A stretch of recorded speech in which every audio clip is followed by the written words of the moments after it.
Hello दोस्तों, mission RBSC इस बार आपके लिए लाया है वो सबसे कठिन 40 प्रश्न जो हर बार परीक्षा में पूछे जाते हैं। पिछले वर्षों के पेपर्स का अगर हम एनालिसिस करें तो ये ऐसे प्रश्न हैं जो बार बार परीक्षा में आते हैं और इनका स्तर थोड़ा सा कठिन रहता है। लेकिन मैं आपके लिए बहुत ही शानदार तरीके से ये प्रश्न आपको समझाने वाला हूं, इसीलिए परीक्षा से पहले एक बार इन्हें जरूर देख लेना। आइए शुरुआत करते हैं बिना ज़्यादा टाइम खराब किए, जो सीधे आपके परीक्षा में छपने वाले प्रश्न हैं। और क्लास को लाइक कर दीजिए। पहला प्रश्न क्या है? पहला प्रश्न है कि जेएस मिल के स्व संबंध और पर संबंध दो शब्दों पे ध्यान देना है। स्व संबद्ध और पर संबद्ध कार्यों में क्या अंतर है?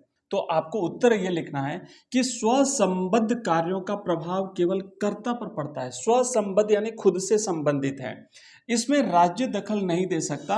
जबकि पर संबद्ध कार्यों का प्रभाव दूसरों पर पड़ता है। जो काम मैं करूंगा, अगर मैं कोई ऐसा काम करता हूं जिसका प्रभाव दूसरों पर पड़ता है, तो ऐसे कार्यों में राज्य हस्तक्षेप कर सकता है। ये दो कार्य हैं दोस्तों जो जेएस मिल ने बताए हैं। इसमें से एक प्रश्न भी आ सकता है, जेएस मिल के अनुसार स्व संबद्ध कार्य क्या होते हैं या पर संबद्ध कार्य क्या होते हैं। दूसरा क्वेश्चन देखो, बंदी प्रत्यक्षीकरण हैबिस कॉर्पस रीट का क्या अर्थ है और यह कब जारी की जाती है? दोस्तों एक्चुअली इसका अर्थ यह होता है कि सशरीर को प्रस्तुत किया जाए। अगर कोई व्यक्ति कोर्ट में रिट लगाता है किसी व्यक्ति के बारे में कि भाई तो कोर्ट उसको, पुलिस को यह आदेश देती है कि उस व्यक्ति को सशरीर उपस्थित किया जाए।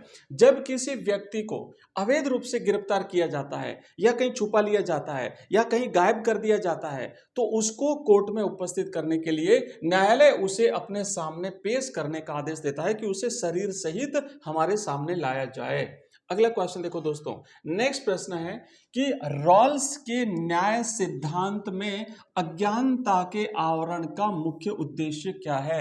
दोस्तों यह सुनिश्चित करता है कि नियम बनाते समय व्यक्ति को समाज में अपनी स्थिति, जाति या वर्ग का पता न हो, ताकि वह सबसे कमजोर वर्ग के हित में निष्पक्ष फैसले ले सके। इसे अज्ञानता के आवरण का मुख्य उद्देश्य बताया गया है। अगला क्वेश्चन देखो, ये बार बार प्रश्न आ रहा है, ध्यान देना। रॉल्स के न्याय सिद्धांत अज्ञानता का आवरण किसने दिया था? ऐसा प्रश्न भी आ सकता है। अगला क्वेश्चन देखो दोस्तों, भारतीय संघवाद में असहमति संघवाद का अर्थ क्या है? दोस्तों जब संविधान सभी राज्यों को समान शक्तियां देने की बजाय कुछ राज्यों जैसे पूर्वोत्तर के राज्य को उनकी विशेष संस्कृति के कारण अनुच्छेद 371 के तहत विशेष दर्जा देता है, तो उसे असहमति संघवाद कहते हैं। आइए आगे बढ़ते हैं और ये हमारा पांचवा प्रश्न है। दोस्तों एक भी क्वेश्चन मिस मत करना, बिल्कुल परीक्षा के लिए बहुत ही इंपॉर्टेंट है। बहुत मेहनत करके मैंने आपके लिए ये सिलेक्टेड क्वेश्चंस तैयार किए हैं, पूरे दोनों किताबों का निचोड़ आपके लिए तैयार किया है, इसलिए ये प्रश्न आपके लिए बहुत इंपॉर्टेंट बन जाते हैं। दोस्तों अधिकारों के कानूनी सिद्धांत, लीगल थियरी ऑफ राइट्स का मुख्य मान्यता क्या है? दोस्तों यह सिद्धांत मानता है कि अधिकार प्रकृति या ईश्वर ने नहीं दिए हैं, बल्कि वे केवल राज्य द्वारा निर्मित और संरक्षित होते हैं। राज्य के बिना अधिकारों का कोई अस्तित्व नहीं है। आइए आगे बढ़ते हैं, क्योंकि टाइम कम है ना, इसलिए मैं थोड़ा फास्ट फॉरवर्ड कर रहा हूं। जब हमारा नए बैच जब हमारे शुरू होंगे, हम एक एक टॉपिक को बड़े विस्तार से समझेंगे, बड़े ध्यान से मैं आपको एक एक टॉपिक को समझाऊंगा और अगली क्लास में मैं आपको टॉपर बनाने के तरीके और टॉपर बनाने का कंटेंट दूंगा। इसलिए चैनल को सब्सक्राइब करके वीडियो को लाइक करिए और वीडियो को हाइप करिए, ताकि आपके जैसे और बच्चे तक ये कंटेंट पहुंचे और वो भी इस कंटेंट का फायदा उठा सके। दोस्तों टफ से टफ सब्जेक्ट को भी मैं इजी से इजी बना देता हूं। परीक्षा में आपके लिए इंपॉर्टेंट प्रश्नों की सीरीज इसी तरीके से जारी रहेगी। दोस्तों अगला प्रश्न है, न्यायिक सक्रियता से क्या तात्पर्य है? दोस्तों बहुत ही इंपॉर्टेंट प्रश्न है कि जब न्यायपालिका केवल कानूनों की व्याख्या करने तक सीमित न रहकर जनहित याचिकाओं के माध्यम से कार्यपालिका और विधायिका को उनके कर्तव्य याद दिलाने के लिए हस्तक्षेप करती है, तो उसे न्यायिक सक्रियता कहते हैं, जिसे पीएलआई के माध्यम से कोर्ट खुद जो है वो सरकार को निर्देश देता है कुछ करने के लिए। नेक्स्ट प्रश्न देखो दोस्तों, टी.एच. मार्शल के अनुसार नागरिकता के 3 मुख्य अधिकार कौन कौन से हैं? दोस्तों टी एच मार्शल ने नागरिकता के 3 अधिकारों का योग बताया है। पहला है नागरिक अधिकार, दूसरा है राजनीतिक अधिकार और तीसरा है सामाजिक अधिकार। अच्छी तरह से नोट कर लेना। अगर ये आते हैं तो आप ऐसे नंबर 1 लगा करके, नंबर 2 और नंबर 3 लगा करके भी एक एक को लिख सकते हो। परीक्षा में अगर दूसरों से आगे बढ़ना है तो थोड़ा सा तरीका आपका चेंज करना पड़ेगा। दूसरों से भिन्न करने के लिए आपको थोड़ा काम हट करके करना पड़ेगा, अपना प्रेजेंटेशन थोड़ा सा चेंज करना पड़ेगा। और वो तरीका मैं आपको बाद में बताऊंगा, क्योंकि अभी आज ही एग्जाम है, तो आज तो जितना ज़्यादा से ज़्यादा कंटेंट हम पढ़ सके वो पढ़ना है, क्योंकि हमारे परीक्षा में हमें ज़्यादा से ज़्यादा सवालों को कवर करना है। दोस्तों अध्यादेश क्या है और इसे कौन जारी कर सकता है? दोस्तों कि जब संसद का सत्र नहीं चल रहा होता है और किसी कानून की तुरंत आवश्यकता हो तो राष्ट्रपति अनुच्छेद 123 123 के तहत अध्यादेश जारी कर सकते हैं, जिसका प्रभाव कानून के समान ही होता है। और फिर से जब संसद का सत्र बैठेगा उस समय सरकार उस विधेयक को फिर कानून बना देगी। तो कानून बनाने से पहले, क्योंकि संसद सत्र नहीं चल रहा है, तो उसके लिए जरूरी कानून बनाने के लिए अध्यादेश जारी किया जाता है। नेक्स्ट प्रश्न दोस्तों क्या है कि समानता और स्वतंत्रता एक दूसरे के विरोधी है या पूरक है? बताइए। अब आप पे छोड़ दिया, क्योंकि अब आप बड़ी क्लास के बच्चे हो, अब आप 9th 10th के नहीं हो, आप 11th में आ गए, अब तो आप 12th में आने वाले हो। तो आप बताइए कि ये एक दूसरे के विरोधी है या पूरक हैं? दोस्तों एक दूसरे के पूरक हैं। बिना समानता के स्वतंत्रता केवल अमीरों का विशेषाधिकार बन जाएगी और बिना स्वतंत्रता के समानता समाज में तानाशाही ला देगी। दोनों चीजें एक दूसरे की पूरक हैं। दोस्तों अगला क्वेश्चन क्या है कि नीति निर्देशक तत्वों को न्यायालय द्वारा लागू क्यों नहीं करवाया जा सकता? ये नीति निर्देशक तत्व जैसे मूल अधिकार लागू करवाए जाते हैं वैसे नहीं करवाए जा सकते। क्यों? क्योंकि ये राज्य के लिए नैतिक निर्देश हैं। इन्हें लागू करना राज्य के आर्थिक संसाधनों पर निर्भर करता है, इसीलिए इन्हें कानूनी रूप से बाध्यकारी नहीं बनाया गया है। ये कल्याणकारी राज्य के लिए होते हैं और सरकार की हैसियत के हिसाब से इन्हें लागू किया जा सकता है। अगला क्वेश्चन है कि धर्मनिरपेक्षता में अंतर धार्मिक वर्चस्व के विरोध का क्या अर्थ है? ध्यान से समझना।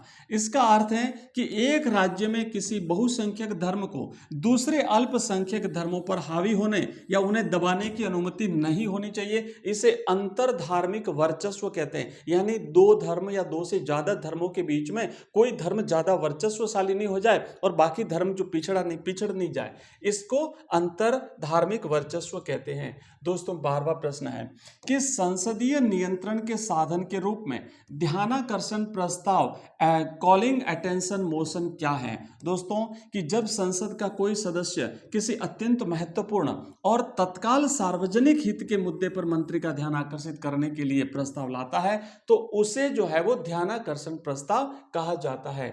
दोस्तों नेक्स्ट क्वेश्चन देखो, बहुत ही इंपॉर्टेंट प्रश्न। राष्ट्र और राज्य में क्या बुनियादी अंतर है?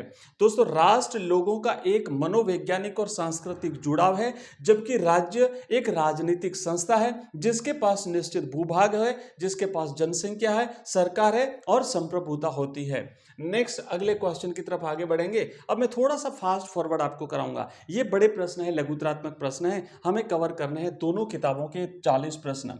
73वें संविधान संशोधन के तहत ग्राम सभा का क्या महत्व है? दोस्तों कि ग्रामीण स्तर पर जो हमारी पंचायती राज व्यवस्था उसका सबसे निचला स्तर होता है ग्राम सभा, और ग्राम सभा पंचायत क्षेत्र के सभी वयस्क मतदाताओं की सभा है। मतलब किसी भी पंचायत के जो 18 साल से ऊपर के जितने भी लोग हैं उनको सभी को मिलाकर के ग्राम सभा कहलाती है। यह जमीनी लोकतंत्र का सबसे निचला और महत्वपूर्ण स्तर है जो पंचायत के कामों की निगरानी करता है। आइए दोस्तों आगे बढ़ते हैं। पॉकेट वीटो क्या है? दोस्तों राष्ट्रपति का ये एक विशेषाधिकार होता है। जब राष्ट्रपति संसद के द्वारा पारित किसी विधेयक पर न तो हस्ताक्षर करता है और न ही उसे वापस लौटाता है, मतलब संसद के दोनों सदनों से पारित होने के बाद कोई भी कानून बनने के लिए विधेयक जो है वो राष्ट्रपति के पास जाता है, राष्ट्रपति उस पर हस्ताक्षर करते हैं तो वो कानून बन जाता है। लेकिन कभी राष्ट्रपति उस विधेयक को अपने पास रोक लेते हैं, न तो उस पर साइन करते हैं और न ही उसे वापस लौटाते हैं, तो उसे अनिश्चित काल के लिए अपने पास लंबित रख लेते हैं, उसे पॉकेट वीटो यानी उस कानून को राष्ट्रपति ने जेब में डाल दिया। अगला क्वेश्चन है कि राजनीतिक समानता स्थापित करने के लिए केवल मतदान का अधिकार पर्याप्त क्यों नहीं है? दोस्तों, क्योंकि यदि समाज में भारी आर्थिक और सामाजिक असमानता होगी तो गरीब व्यक्ति अपनी स्वतंत्र सोच से वोट नहीं दे पाएगा और राजनीति केवल अमीरों का खेल बन जाएगी। अगला क्वेश्चन देखो, मुख्य निर्वाचन आयुक्त को उनके पद से हटाने की प्रक्रिया क्या है? दोस्तों, कि जो मुख्य इलेक्शन कमिश्नर होते हैं उन्हें उनके पद से केवल उसी जटिल महाअभियोग प्रक्रिया के द्वारा हटाया जा सकता है जिस प्रक्रिया से सर्वोच्च न्यायालय के न्यायाधीश को हटाया जाता है। ये महाअभियोग की प्रक्रिया होती है और सेम प्रोसेस होती है जैसे न्यायाधीश के लिए होती है। अगला क्वेश्चन है दोस्तों कि संरक्षणात्मक भेदभाव क्या है? तो समाज में ऐतिहासिक रूप से पिछड़े और शोषित वर्गों जैसे कि SC ST को आगे लाने के लिए राज्य द्वारा उनके पक्ष में किया गया सकारात्मक भेदभाव जैसे उनको आरक्षण देना, यह संरक्षणात्मक भेदभाव कहलाता है। नेक्स्ट है, कार्यपालिका पर विधायिका का नियंत्रण क्यों आवश्यक है? दोस्तों, कार्यपालिका पर विधायिका का नियंत्रण इसलिए आवश्यक है ताकि कार्यपालिका यानी सरकार तानाशाह न बन जाए, जनता के पैसों का सही उपयोग हो और सरकार हमेशा जनता के प्रतिनिधियों के प्रति जवाबदेह बनी रहे। नेक्स्ट क्वेश्चन है कि क्या राष्ट्रवाद हमेशा लोगों को जोड़ता है या यह विभाजन का कारण भी बन सकता है? दोस्तों, जब राष्ट्रवाद अति राष्ट्रवाद या बहुसंख्यवाद में बदल जाता है तो यह देश के अंदर ही अल्पसंख्यकों को अलग थलग कर सकता है और देश के विभाजन का कारण बन जाता है। अगला क्वेश्चन है कि सर्वोच्च न्यायालय का अपीलीय क्षेत्राधिकार क्या है? ध्यान से समझना इस प्रश्न को, यह इंपॉर्टेंट है। इसके तहत सुप्रीम कोर्ट निचली अदालतों के फैसलों के खिलाफ संवैधानिक, दीवानी और आपराधिक मामलों में अपील सुन सकता है। आइए दोस्तों आगे बढ़ते हैं। मार्क्सवादी दृष्टिकोण में समानता का वास्तविक अर्थ क्या है? तो मार्क्सवाद मानता है कि जब तक उत्पादन के साधनों यानी जो निजी संपत्ति है का सामाजिकरण नहीं होगा और आर्थिक वर्गों का अंत नहीं होगा तब तक सच्ची समानता नहीं लाई जा सकती। संविधान संशोधन में राज्यों की विधानसभाओं की क्या भूमिका होती है? जब देश के संविधान में संशोधन करना होता है, क्योंकि संशोधन तो संसद में होता है, तो राज्य विधानसभाओं की क्या भूमिका होती है? तो जब संविधान के संघीय ढांचे जैसे राष्ट्रपति का चुनाव या शक्तियों का बंटवारा में संशोधन करना हो तो संसद के विशेष बहुमत के साथ साथ आधे राज्यों की विधानसभाओं की सहमति भी आवश्यक होती है। इस प्रश्न को अच्छी तरह से याद कर लेना। ऐसे प्रश्न जरूर आएंगे जहां पर आपकी क्रिएटिविटी जानने से रिलेटेड प्रश्न पूछे जाएंगे। दोस्तों, अगला प्रश्न है कि अल्पसंख्यकों के अधिकार लोकतंत्र के लिए क्यों महत्वपूर्ण है? भाई, लोकतंत्र केवल बहुमत का शासन नहीं होता है। अल्पसंख्यकों की भाषा, उनकी संस्कृति और उनके अधिकारों की रक्षा करना ही लोकतंत्र को बहुसंख्यक तानाशाही से रोकता है।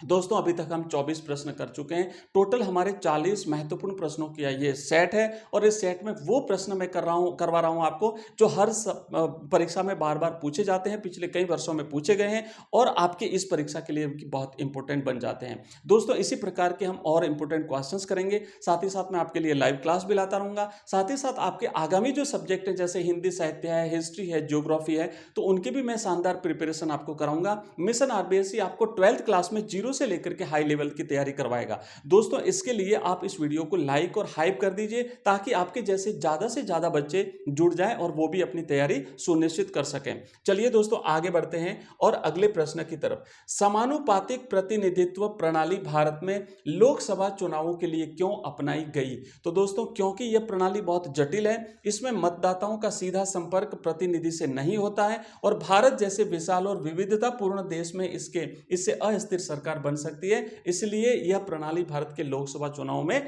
नहीं अपनाई गई है, यह राज्यसभा चुनाव में अपनाई गई है। नेक्स्ट है, प्राकृतिक अधिकारों और मौलिक अधिकारों में क्या अंतर है? देखो, प्राकृतिक अधिकार तो वो होते हैं जो प्रकृति द्वारा मिलते हैं जैसे जीवन, लेकिन मौलिक अधिकार वे अधिकार होते हैं जिन्हें किसी देश के संविधान द्वारा उस देश के नागरिकों को सुरक्षा और गारंटी प्रदान करते हैं।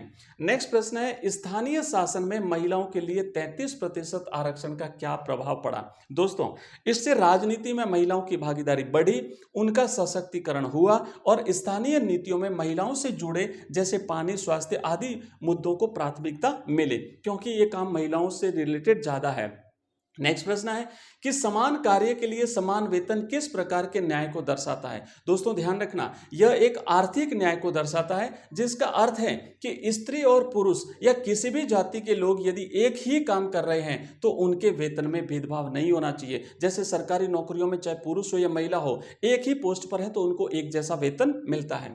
अगला क्वेश्चन देखो, मौलिक अधिकारों और नीति निर्देशक तत्वों में मुख्य अंतर बताइए। इंपोर्टेंट प्रश्न है, नोट कर लो। जो मैं इंपोर्टेंट बता रहा हूं ना वो मतलब इंपोर्टेंट है, और आपको भरोसा हो जाएगा जब आप पेपर में बैठोगे, आपके सामने पेपर आएगा और उस समय जब ये प्रश्न आएगा तो आप कहोगे यार सर ने बताया था ये तो अगला प्रश्न आंसर क्या है कि मौलिक अधिकार न्यायालय द्वारा परिवर्तनीय, लागू करने योग्य हैं और नकारात्मक प्रकृति के हैं। जैसे राज्य को रोकते हैं कि आपको ये काम करना पड़ेगा, आपको इसे बाध्य नहीं कर सकते। जबकि नीति निदेशक तत्व न्यायालय द्वारा परिवर्तनीय नहीं है और ये सकारात्मक है। ध्यान देना, शब्दों को, अर्थ को समझना। अभी मैं ज्यादा से ज्यादा क्वेश्चन करवाना चाहता हूं, इसलिए मैं ज्यादा एक्सप्लेन नहीं कर रहा हूं, पर जो आंसर दे रहा हूं ना वो सबसे बेस्ट आंसर है। और ये मिशन आरबीएससी का कंटेंट दोस्तों आपको बाकी बच्चों से आगे ले जाएगा। बाकी जो बच्चे नहीं पढ़ रहे ना, ये हमारे चैनल से भी नहीं जुड़े हुए हैं, वो इस कंटेंट से पिछड़ जाएंगे और आपका कंटेंट इतना शानदार होगा कि आप अपने आप जो है वो नंबरों में आगे बढ़ जाएंगे। अगला क्वेश्चन देखो कि नागरिक और विदेशी के अधिकारों में मुख्य अंतर क्या है। भाई एक तो किसी देश के नागरिक होते हैं, एक बाहरी व्यक्ति हमारे देश में आए हुए हैं, तो दोनों के अधिकारों में कुछ तो अंतर होगा, बिल्कुल होगा। नागरिकों को देश के सभी राजनीतिक अधिकार प्राप्त होते हैं, जैसे वोट देना, चुनाव लड़ना और नागरिक अधिकार प्राप्त होते हैं। जबकि विदेशियों को केवल कुछ बुनियादी जो मानवाधिकार जो अधिकार हैं केवल वही मिलते हैं, जैसे जीवन का अधिकार आदि। अगला क्वेश्चन देखो दोस्तों कि नेक्स्ट हमारा 31वां प्रश्न है कि निवारक नजरबंदी का राज्य द्वारा दुरुपयोग कैसे हो सकता है। दोस्तों सरकार इस कानून की आड़ में अपने राजनीतिक विरोधियों, आलोचकों या निर्दोष नागरिकों को बिना कोई अपराध सिद्ध हुए लंबे समय तक जेल में डाल सकती है। नेक्स्ट क्वेश्चन है बहुलवाद और राष्ट्रवाद के बीच क्या संबंध है। दोस्तों बहुलवाद मानता है कि एक राष्ट्र में कई भाषाएं और संस्कृतियां एक साथ रह सकती हैं। यह एक राष्ट्र को विविधता का सम्मान करना सिखाता है और कट्टर राष्ट्रवाद को रोकता है। नेक्स्ट प्रश्न है भारतीय संविधान की प्रस्तावना में पंथ निरपेक्ष शब्द का क्या अर्थ है। हमारे संविधान की प्रस्तावना में एक शब्द लिखा हुआ है पंथ निरपेक्ष। दोस्तों यह स्पष्ट करता है कि भारत का कोई राजकीय धर्म नहीं होगा, सभी धर्मों का समान संरक्षण प्राप्त है और धर्म के आधार पर किसी नागरिक के साथ किसी प्रकार का कोई भेदभाव नहीं होगा।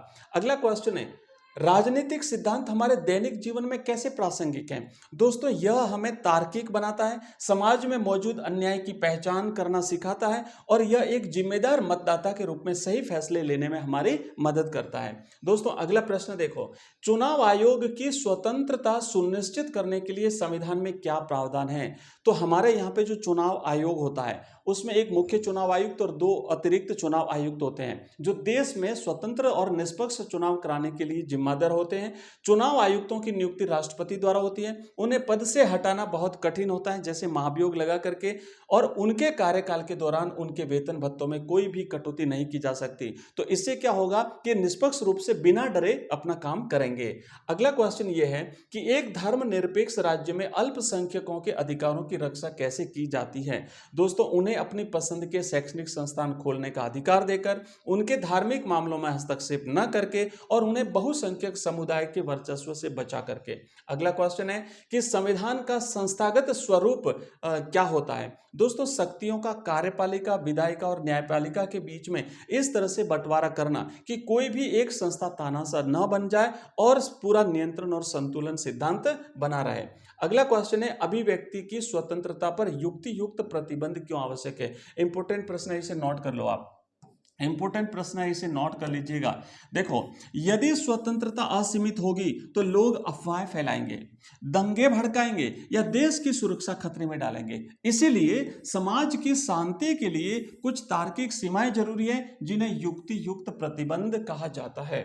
अगला क्वेश्चन देखो दोस्तों, नेक्स्ट प्रश्न है आपका 39वां कि सामाजिक न्याय की स्थापना में राज्य की क्या भूमिका होती है। दोस्तों, राज्य को चाहिए कि वह केवल मूक दर्शक न रहे, बल्कि समाज के कमजोर वर्गों को शिक्षा, स्वास्थ्य और बुनियादी सुविधाएं प्रदान करने की नीतियों के माध्यम से हस्तक्षेप करे। और लास्ट वाद प्रश्न है, संविधानवाद से क्या आशय है। यह अंतिम प्रश्न आपके लिए बहुत इंपॉर्टेंट है, बहुत इंपॉर्टेंट है, नोट कर लेना। मैं यही हूं, कहीं नहीं जाने वाला हूं। अगर यह प्रश्न परीक्षा में नहीं आए तो मुझे बता देना। अगला प्रश्न, तो आंसर क्या है। यह एक ऐसी विचारधारा है जो मानती है कि सरकार की शक्तियां असीमित नहीं होनी चाहिए, बल्कि वे संविधान और कानूनों के दायरे में सीमित होनी चाहिए। किसी भी सरकार को असीमित अधिकार नहीं देने की बात करता है संविधानवाद। दोस्तों, ये वो प्रश्न थे जो मैंने आपको बताए हैं, जो आपकी परीक्षा में बिल्कुल छपने वाले हैं और 100% आपका पेपर इसी में से कवर होगा। इसीलिए आप इन प्रश्नों को अच्छी तरह से देख लेना। आपसे एक रिक्वेस्ट रहेगा, अगर आपने इस क्लास को देखा है तो आपके साथी को भी, आपके मित्र को भी, आपके क्लासमेट्स को भी ये क्लास शेयर जरूर कर देना, ताकि वो भी पढ़ करके आपके साथ वो भी अगली क्लास में आ जाए और दोनों मित्र साथ में अगली बार फिर से मिशन आरबीएससी के साथ जुड़ करके टॉपर बने। दोस्तों, इसी तरीके से हमारी ये सीरीज लगातार चलती रहेगी और नेक्स्ट क्लास में भी हम आपको इसी तरीके से पढ़ाएंगे। तो मिलते हैं अगली क्लास में, तब तक पढ़ते रहिए, आगे बढ़ते रहिए। आप सभी को आपके आज के एग्जाम के लिए मिशन आरबीएससी की ओर से हार्दिक शुभकामनाएं। धन्यवाद।